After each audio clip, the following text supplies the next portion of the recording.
तो मैं सोचा कि यार चाली में रोड के ऊपर पत्थर लगाने की, गली के ऊपर बोल रही माता जी। मैंने बगल में पूछा अपने एक वहाँ के कॉरपोरेटर से, बोला हाँ यहाँ पे आप बोल दीजिए लगाएंगे, क्योंकि इस कॉलोनी, इस चाली में भी आधा लग चुका है, आधा उस बूढ़ी माता जी के घर के सामने बचा था। तो जहाँ इस तरह की बातें हो, मैं समझता हूँ सुरक्षा भी, विकास भी, और एक ऐसी मानवता की सोच, उसका ये रिजल्ट है रजत भाई साहब। और हमें इस पे बहुत आश्चर्य नहीं है, लेकिन धन्यवाद जरूर देना चाहता हूँ। धन्यवाद गुजरात, धन्यवाद गुजरात। आज जो ऐसा करके दिखाया, सेवा का परिणाम क्या होता है ये आपने हमें बताया। और धन्यवाद मनोज तिवारी जी, आपको हमें समय देने के लिए। और ये नतीजे वाकई में आपकी पार्टी के लिए, नरेंद्र मोदी के लिए, उनके काम के लिए एक बहुत बड़ा एंडोर्समेंट है गुजरात की जनता का। 27 साल के बाद अगर क्या आप स्टैंड अप इंडिया योजना के तहत 1 करोड़ का लोन लेकर अपना खुद का बिजनेस शुरू करना चाहते हैं?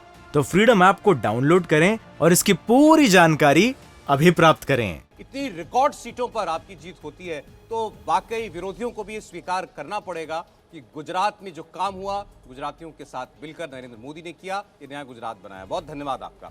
अब जरा हिमाचल की ओर दर्शकों को लेकर चलते हैं। बड़ी इंटरेस्टिंग हिमाचल की लड़ाई हो गई है। अभी आपको 31 और 33 का ये आंकड़ा दिखाई दे रहा है और 4 अदर्स दिखाई दे रहे हैं। हमें थोड़ी क्लैरिटी मिली है 4 के बारे में। इनमें से 3 भारतीय जनता पार्टी के बागी उम्मीदवार हैं और 1 कांग्रेस पार्टी का है।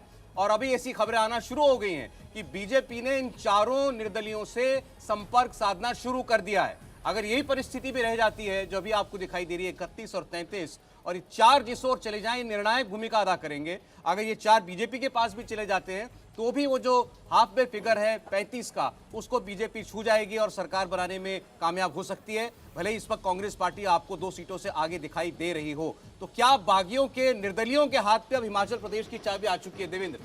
बिल्कुल सौरभ, और कल से इस बात को लेकर तैयारी थी। कल मैंने बीजेपी के बड़े नेता से पूछा था कि कितने इंडिपेंडेंट जीत सकते हैं। उनका ये आकलन था कि 4 लोग जीत सकते हैं। अगला मेरा सवाल था कि क्या उन लोगों के संपर्क में आप लोग ऑलरेडी हैं? उन्होंने कहा कि कहाँ और जाएंगे, हमसे ऑलरेडी बातचीत हो चुकी है। उनमें से 3 तो हमारे लोग ही हैं। और ऐसा लग रहा है कि अभी तक जो आंकड़े दिख रहे हैं कि जो होमवर्क किया गया है शायद उसका फ़ायदा दिख सके। लेकिन इसमें एक चीज़ बहुत दिलचस्प होगा कि अगर ऐसी नेक टू नेक सिचुएशन रहती है तो ये जो इंडिपेंडेंट हैं सौरभ, वो शायद एक शर्त रखें। तो शर्त के बारे में अभी बात करना ठीक नहीं रहेगा, पूरे आंकड़े आ जाएंगे तब हम लोग बात करेंगे।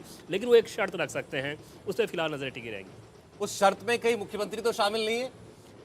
कुछ एक शर्त होगी निश्चित तौर पे, अगर उनके हाथ में ही रहा तो। अगर ऐसा दिखा कि उनके आने से ही सरकार बननी है तो शर्त रखेंगे ज़रूर। उस शर्त को बीजेपी कैसे हैंडल करेगी ये देखने वाली बात रहेगी। देखिए, अभी मुख्यमंत्री की बात हम कर रहे थे तो जयराम ठाकुर सिराज से जीत चुके हैं, लगातार 6ठी जीत उनकी हुई है। धर्मेंद्र जी। जी बिल्कुल, उनका जीतना लगभग तय था।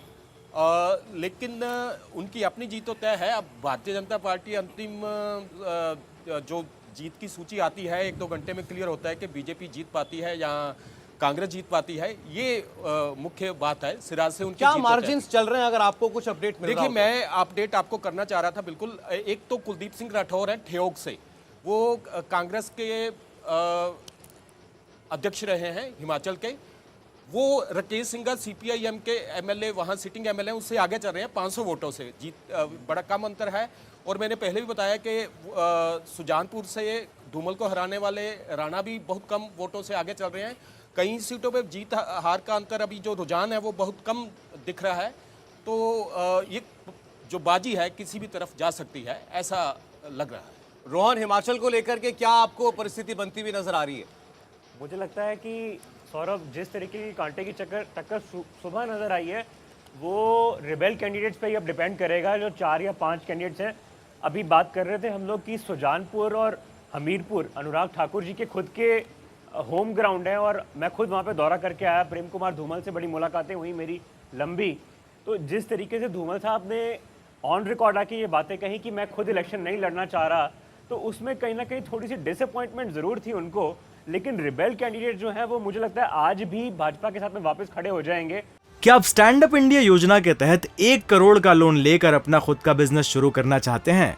तो फ्रीडम ऐप को डाउनलोड करें और इसकी पूरी जानकारी अभी प्राप्त करें। अगर अनुराग ठाकुर जी, जयराम ठाकुर जी और अमित शाह और आपको याद होगा एक प्रधानमंत्री की कॉल भी बड़ी वायरल हुई थी जहां पे वो रिबेल कैंडिडेट को समझा रहे थे। तो जिस तरीके से इमोशनल कनेक्ट है अटल बिहारी वाजपेयी जी का, चाहे वो एम्स खुला हो वहां पे या अटल टनल खुली हो, वो कनेक्शन वापस अटल बिहारी वाजपेयी जी के साथ और प्रधानमंत्री के साथ में ही रहेगा। और रिबेल मुझे लगता है उठ के वापस खड़े होंगे, क्योंकि विक्रमादित्य एक इतने कदावर नेता नहीं है। विक्रमादित्य के जो बेटे हैं, जीएस बाली की भी मौत होने के बाद में वहां पे कोई कदावर नेता अब नहीं रहे। आशा कुमारी भी पीछे चल रही है। जो 3 बड़े नेता थे वो तो गायब ही हो रखे हैं। विक्रमादित्य के फादर की डेथ होने के बाद में मंडी से भले ही प्रतिभा सिंह चुनाव जीती हो, लेकिन उनका जो एक कद है कांग्रेस में, जो ऑरा है, वो अब वो नहीं रहा जो विक्रमादित्य के फादर के टाइम में रहा करता था। तो मुझे लगता है कि रिबेल कैंडिडेट 4 या 5 है वो जाके खड़े फाइनल बीजेपी के साथ ही होंगे। इंडिया टीवी हर वक्त हर जगह डाउनलोड करने के लिए सर्च करें India TV news Google play store या ऐप स्टोर पर।